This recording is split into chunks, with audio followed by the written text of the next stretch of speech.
One thing we've run into at least 3 times in a year that is just so upsetting to me is elder abuse. One of the first ones we got was from a gentleman who called and he said, I need to sell my house really quickly. So what had happened is a gentleman who was in New York told him that he had won something, but basically in order to get this large amount of money, he would need to give them a smaller yet large amount of money. Because if he gave them, for example, $200,000, they were gonna give him $1 million back. For whatever reason, he believed the story that to us seemed a little bit unbelievable. So my partner, being protective and upset, he asked for the number of the person. And he said, sir, I'm so sorry, but I think that this might be a scam. One of the things that we've learned over time is that they are preying on people that don't have family. This person probably already knew the situation and that they didn't have a lot of family support. So when the son, this very capable son, came on the line, it threw up red flags for the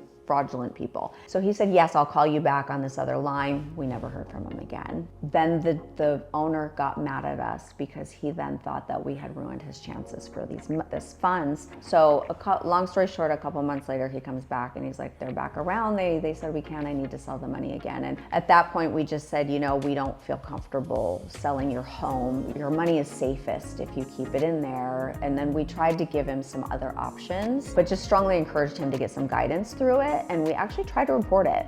You would be surprised at how little response you get for stuff like that, or if they don't want the help, you can't give it to them. So if I would just say, as a real estate agent, it's not always about just getting a deal or getting a sale. We gave up a lot of commission or a lot of income on those properties, but that would have been terrible to do to them. But what's even more upsetting is they're just gonna go on to somebody else that'll do it for them. So that was our biggest concern too, is that if we tell these people no without pursuing this and helping them understand what's going on, they're just gonna go on to somebody who will sell it, and all their money's gonna be gone, and then they have no income. It's just devastating.